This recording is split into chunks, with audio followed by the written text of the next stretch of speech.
Breaking news. Welcome to today's headlines.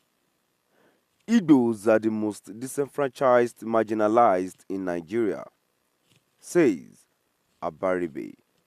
To my dear listeners from wherever you're listening from, good morning, and please, before I go into details, can you please ensure you like, subscribe to this channel, and share.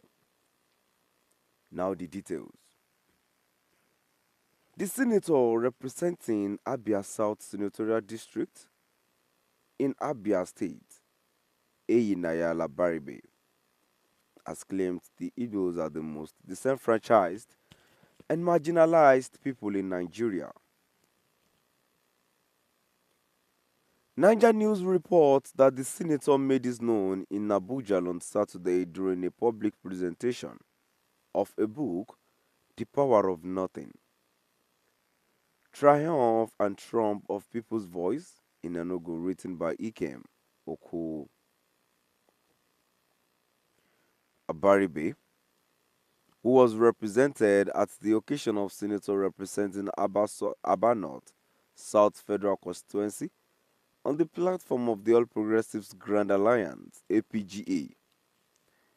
Alex Mascot Ikwechegh said there is no imbalance within the national political environment.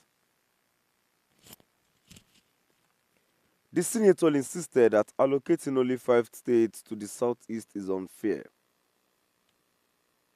He also called on Nigerian citizens and politicians to embrace the optimisms to make the country better.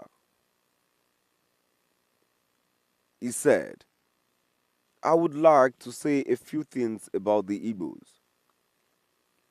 We Igbos believe in progressivisms and the concept of patriotisms and nationalisms.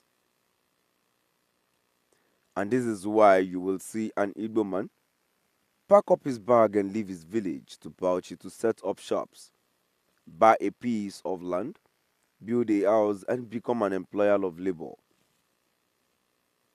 That in itself, for me, is nationalism, patriotism, and progressivism. That is why the Igbo man has that enthusiasm in him to develop, to be progressive, and to remain optimistic. That is why I said that optimism is a virtue every Nigerian and politician must embrace, so that Nigeria will always be better. A lot of people might not like what I want to say. The Igbos, we are the most disenfranchised and marginalized. But all we try to do and encourage our brothers is to support one another because it is highly needed.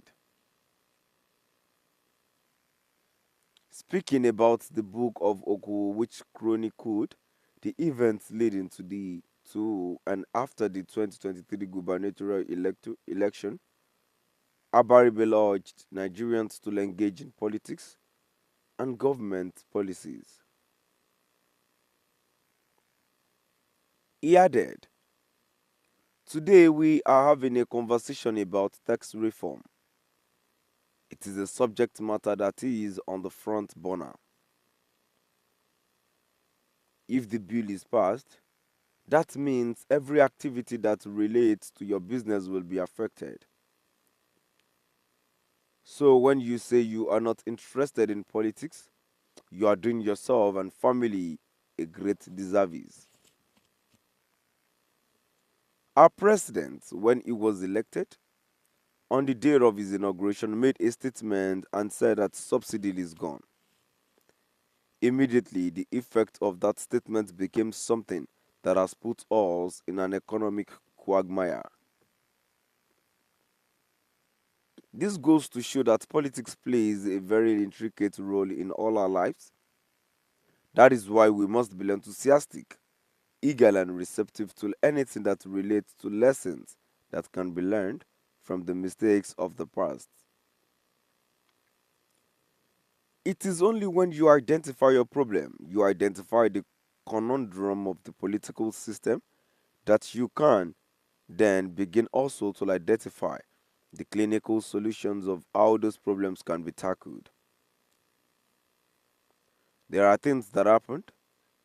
There are people that believe they have built alliances. There are people that gave their words, but at the end of the day, those agreements were breached. This is a lesson every politician must learn. To my dear listeners, now we have come to the end of our today's news. And now, before I go, let's move down to the comment section. Let's see what people have to say. The first comment I have is Senator Abaribe got it right, but God is on their side all over the worldwide like the Jews. Another comment here says like Abaribe. They feed fat on the blood of disunity.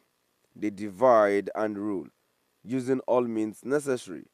Abaribe has monopolized the situation of his constituency, marginalizing all. Now we've come to the end of our today's news. Please do drop by the comment section and let us know what your view is all about. Thank you for listening.